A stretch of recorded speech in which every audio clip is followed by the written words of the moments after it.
pendant ce même moment-là, les endroits où vous dites que vous avez bombardé les terreaux là, il y a des attaques là-bas. Comment vous pouvez comprendre ça? Je vous dis aujourd'hui que les terreaux, ils ont attaqué à Djibo. Ils ont attaqué Djibo. Ils ont attaqué Djibo, ils ont libéré les prisonniers qui étaient dans les prisons et ils se sont assis là-bas, ils ont fait le thé, ils ont bu. Les terreaux. Est-ce qu'il y a dernier cri de foutaise que ça là? Est-ce qu'il y a plus foutaise?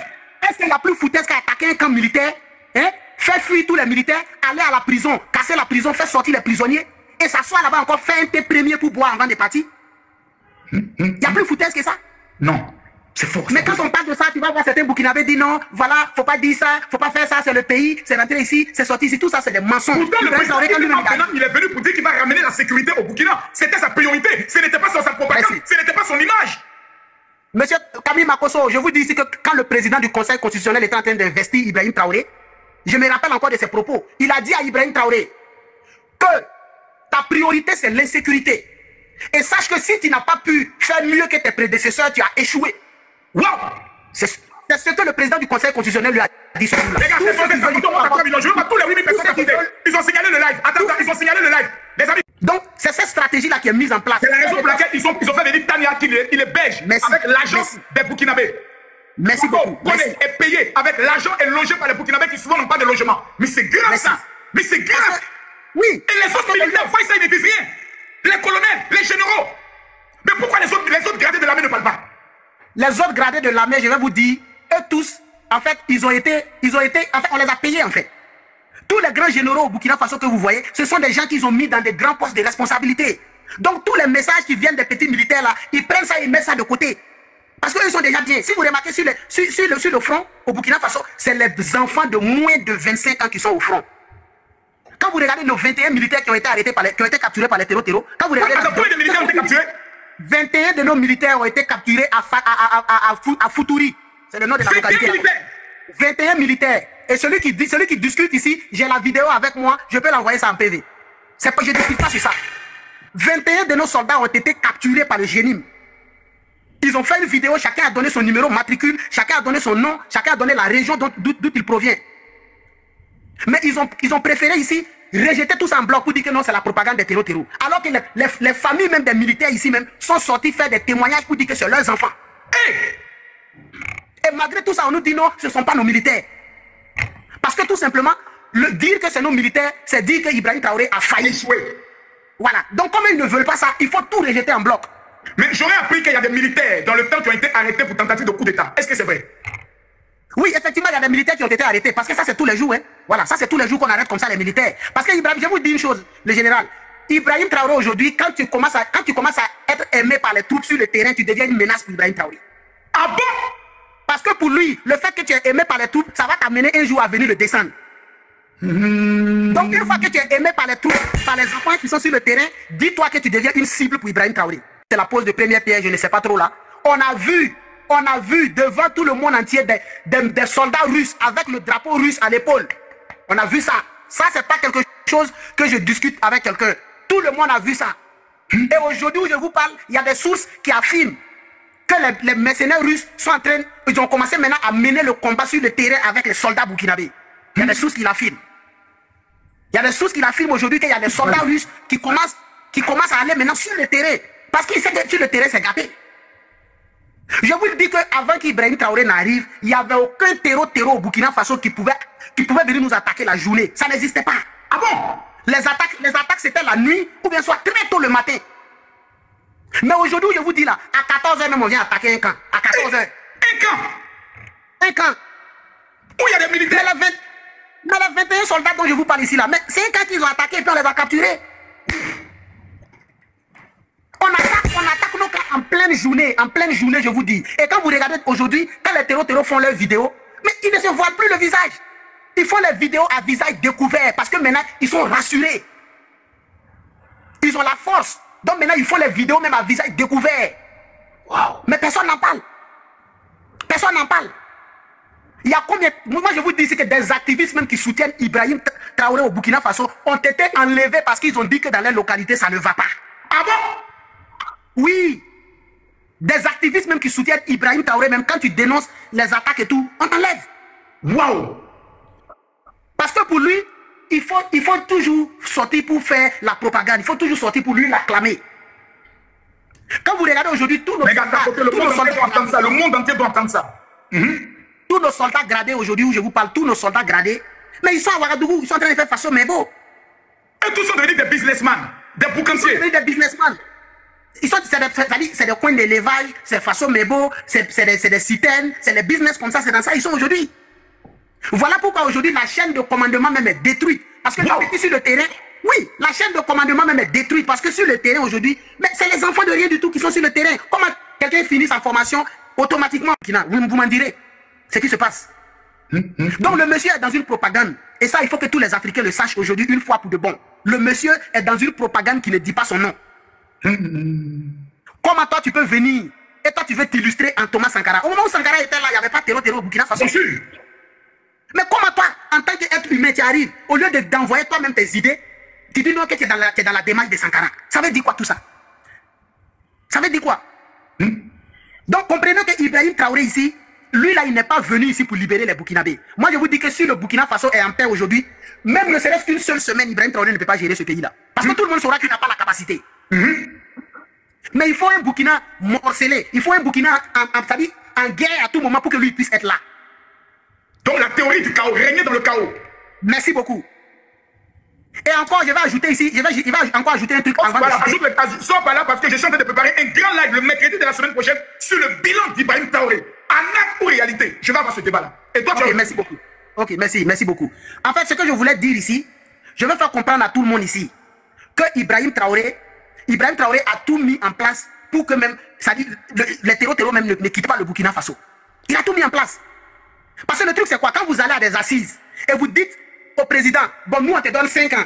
Mais après les 5 ans, là, si la guerre là, ne finit pas, on te donne encore 5 ans. Mais général, il a quel intérêt à ce que ça finisse? Je n'ai aucun intérêt, je vais même maintenir ça. Parce que j'ai encore 10 ans. Oui, parce qu'il sait que son pouvoir ici dépend de la fin du terreau. Donc, qu'est-ce qu'il faut faire? Il faut que les terreaux soient là pour que moi, je sois là. Donc, je vais chuter par là. Vraiment, ça a été un réel plaisir pour moi d'être sur votre panel. Non, le plaisir, c'est pour nous. C'est Dieu même qui t'a envoyé pour nous éclairer, nous les citoyens. Donc on va fermer nos frontières. Nous allons multiplier les panels, les vidéos pour mettre la pression sur le gouvernement afin que nos frontières soient fermées. Papardo, il faut fermer les frontières. Merci beaucoup, mon général. Merci. Franchement, le général, moi je compte sur vous. Général, je compte sur vous et je sais que vous pouvez porter ce message-là. S'il vous plaît, faites tout pour que le président Ado entende ce message-là. Fermez la frontière avec le Burkina Faso jusqu'à la fin des élections. Camille Makosso, toute chose a une fin. Tout buzz a des limites. Même cuit des Doxy Yao là. Son buzz est fini. Affaire d'Ibrahim Traoré là, c'est pas un buzz. Hein. Affaire d'Ibrahim Traoré là, il faut arrêter ce que tu es en train de faire. Je ne voulais pas parler, mais tu me forces, tu m'obliges à parler. Il faut arrêter ce que tu es en train de faire. C'est Ibrahim Traoré, tu vois, parce qu'il est là pour sensibiliser. Il est là pour éveiller la conscience. Sinon, il n'est pas seul. Hein. Tu connais Assimi Goïta. Tu le vois parler. Tu connais Abdourahmane Tiani. Tu le vois parler. Il y a Boïn derrière Ibrahim Traoré. Hein. Il y a toute l'Afrique derrière Ibrahim Traoré. Ce que tu es en train de faire là, il faut avoir des limites. Hein. Ibrahim Traoré là, ce n'est pas une question de politique. C'est une révolution africaine, panafricaine. Il lutte pour toute l'Afrique. Il ne lutte pas seulement pour le Burkina Faso. Ibrahim Traoré comme l'AES n'ont aucun problème avec la Côte d'Ivoire. Donc tes histoires de politique, tu soutiens Alassane Ouattara, ça n'engage que toi. Mais tu vas trop loin. Le combat panafricain, ça n'a rien à voir avec la politique. Ibrahim Traoré, comme le Burkina Faso, comme le Mali, comme le Niger, comme tous les pays africains, n'ont rien à voir contre la Côte d'Ivoire. On a un problème avec les impérialistes, ceux qui nous ont esclavagisés, ceux qui nous ont colonisés et ceux qui continuent de nous piller et qui continuent de nous coloniser mentalement comme financièrement et qui nous divisent pour mieux régner. C'est eux notre problème. Et si ces gens-là s'infiltrent dans des pays comme la Côte d'Ivoire, le Togo, le Bénin, partout, pour continuer à déstabiliser l'Afrique, c'est normal qu'on va dénoncer ça. Si le gouvernement ivoirien, comme tant d'autres gouvernements africains, ont des alliances avec la France, des associations avec la France, sans informer le peuple qui les a mis au pouvoir, c'est que le peuple n'est pas concerné. Ce que Ibrahim Traoré reproche à la Côte d'Ivoire, c'est tellement simple. C'est que la France et les impérialistes et les États-Unis veulent passer par des pays comme la Côte d'Ivoire, le Sénégal, etc., pour avoir la même mise sur l'Afrique de l'Ouest et l'Afrique coloniale. Tout simplement parce que des pays comme l'AES ne veulent plus d'eux. Alors ces pays-là, à quel moment ils ont fait un référendum? À quel moment ils ont consulté la population qui les a élus pour continuer de collaborer avec la France. Donc c'est cette collaboration malsaine qu'on dénonce. Alors ne profite pas de la popularité des élections en Côte d'Ivoire, galvaniser les foules pour assassiner chez lui à la maison devant sa femme et ses enfants. Au Burkina Faso. Au Burkina Faso. Et on est sorti nous dire ici qu'on est allé pour l'interpeller, il a voulu résister et voilà, il a tiré sur quelqu'un et on l'a battu. Alors que celui même sur qui on dit qu'il a tiré, on n'a jamais vu. Mais Ibrahim Traoré a fait tuer ses frères d'armes. Bien sûr. Pour garder le pouvoir. Juste pour garder le pouvoir. Juste pour garder le pouvoir. Au Burkina Faso aujourd'hui, quand tu commences à devenir une personne influente dans l'armée, Ibrahim Traoré va tout faire pour créer un coup d'État pour t'attribuer ça. Et c'est ce qu'il est en train de faire. Il crée un coup d'État et il t'accuse. Et à partir du moment où il t'accuse, tu n'auras jamais droit à un jugement. Tu n'auras jamais droit à un jugement. J'aimerais savoir. Aujourd'hui, le général où je vous parle là, ça dit toutes les villas ministérielles qui sont à Ouaga 2000 sont transformées en salles de torture. Et j'assume ce que j'ai dit ici. Toutes les personnes qui sont enlevées, on ne les envoie pas à la Mako, on ne les envoie pas dans un commissariat ou une gendarmerie, mais c'est dans les villas ministérielles qui sont à Ouaga 2000, c'est là-bas qu'on torture les pauvres citoyens. Et pendant ce temps, le peuple est en train d'être abruti par des TikTokers, par les moyens dans les rues. Ils sont en train d'être effrayés. On les raconte du n'importe quoi dans les réseaux sociaux. Mais bien sûr, parce que c'est ça. Ça dit tout est basé sur la communication. Tout est basé, c'est comme je vous l'ai dit. Ibrahim Maïga a dit à mis en place un système de propagande fort. Tous les TikTokers et blogueurs qui ont de la visibilité, on les achète pour parler de eBay. Merci beaucoup. Qu'ils soient anglophones. Tous les TikTokers anglophones aujourd'hui sont rentrés dans la danse. Ils ont tous été achetés pour faire ce travail-là. Par le biais d'Ibrahim Maïga.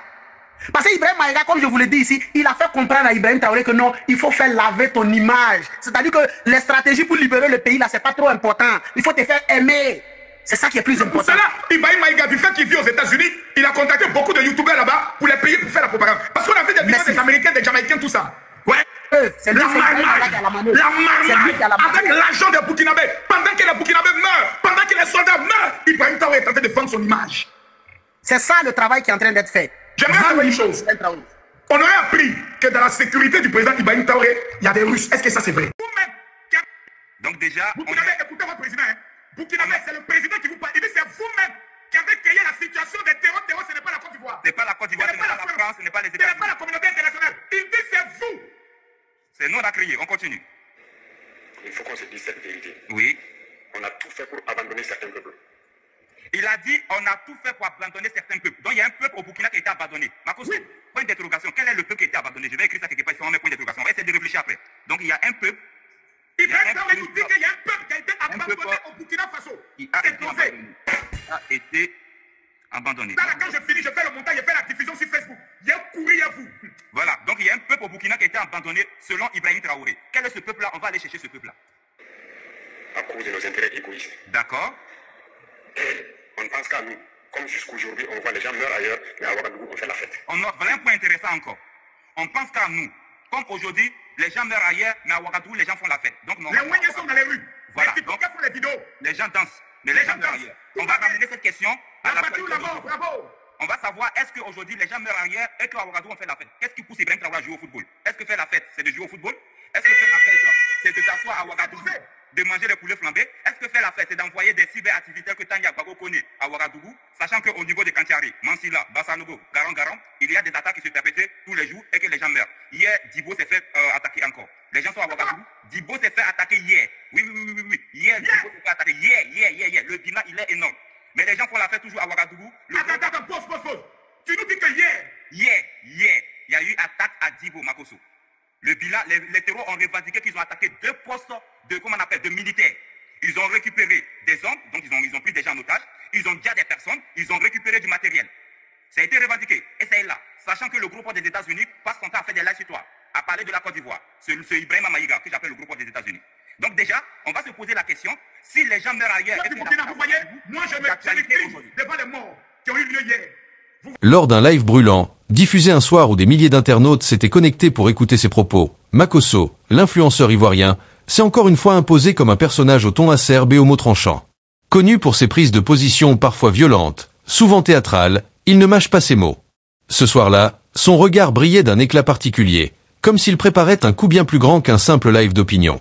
Derrière son sourire ironique et ses phrases acérées, Il y avait un projet, une mission, attaquer l'image d'un homme qui, pourtant, n'a rien à voir avec les luttes politiques ivoiriennes. Le capitaine Ibrahim Traoré, président du Burkina Faso, devenait soudainement la cible. Pourquoi? Parce qu'en Côte d'Ivoire, les élections approchaient à grands pas, et chaque voix, chaque symbole, chaque perception comptait. Alassane Ouattara, président en exercice, savait que son nom ne passait plus aussi bien qu'avant dans certains milieux. Beaucoup le critiquaient, d'autres réclamaient une alternance. Alors, pour lui, il fallait redorer son prestige, montrer qu'il avait encore du poids, de l'influence, et surtout neutraliser toute figure charismatique qui pourrait inspirer la jeunesse ivoirienne. C'est dans ce contexte que Makosso, qui se revendique proche du pouvoir, est entré en scène. Lors de ce live, il affirmait à demi-mot que des forces extérieures cherchaient à manipuler la jeunesse africaine, et que certains leaders qui paraissaient héroïques n'étaient, selon lui, que des produits d'une propagande. Il n'a pas prononcé directement le nom du capitaine Traoré au départ, mais chacun comprenait où il voulait en venir. Dans les commentaires, le flot d'insultes et de soutien se mélangeait. Certains acclamaient Makosso, d'autres l'accusaient de vendre son âme pour de l'argent, pour défendre Ouattara et son clan. Derrière l'écran, des documents circulaient déjà. Des rumeurs sur des prétendus abus de pouvoir au Burkina Faso, des montages grossiers censés salir l'image du jeune capitaine qui avait pris le pouvoir à Ouagadougou. Ces rumeurs n'étaient pas anodines, elles faisaient partie d'un plan bien huilé. Selon plusieurs sources proches de la diaspora burkinabé en Côte d'Ivoire, Makosso recevait des financements directs de réseaux liés au pouvoir ivoirien.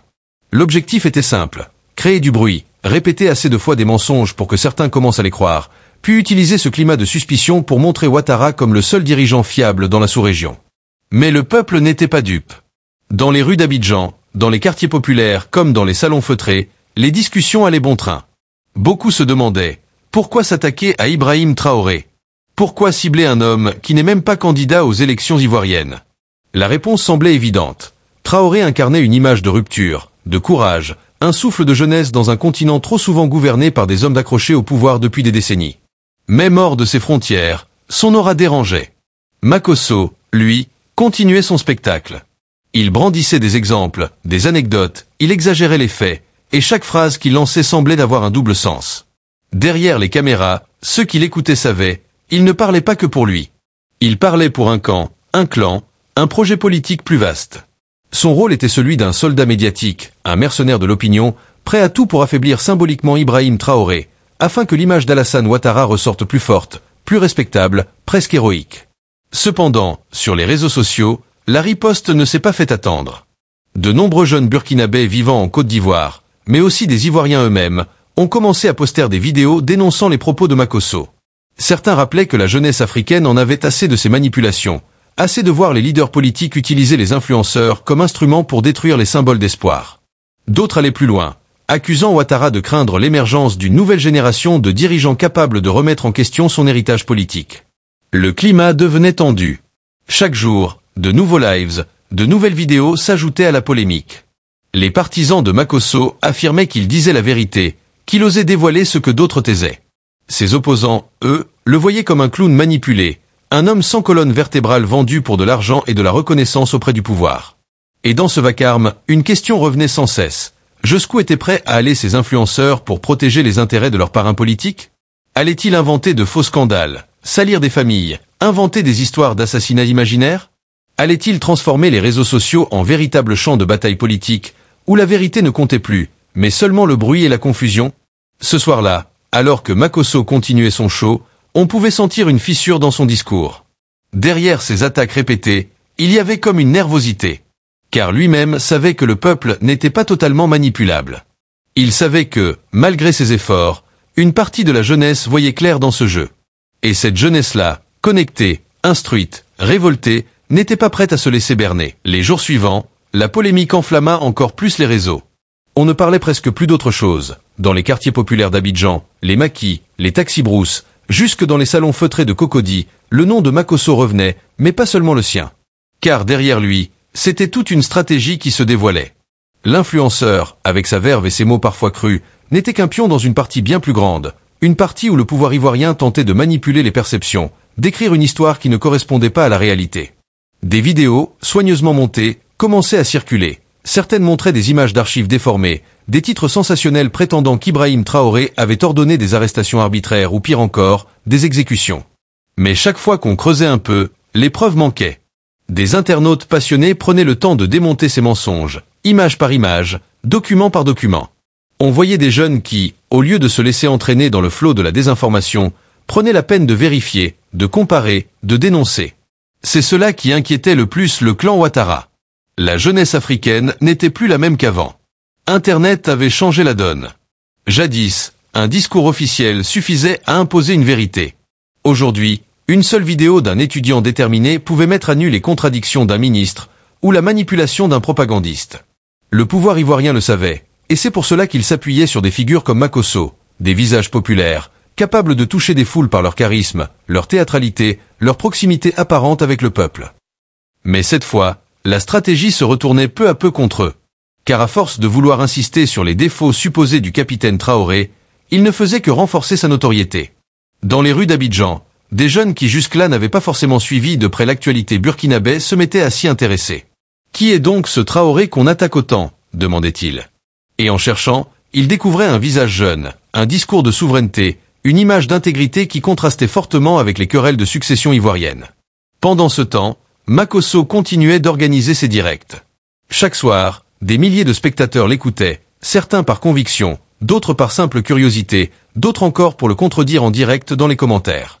Il aimait ça, cette confrontation, cette visibilité, même si au fond de lui, il savait qu'il marchait sur une corde raide.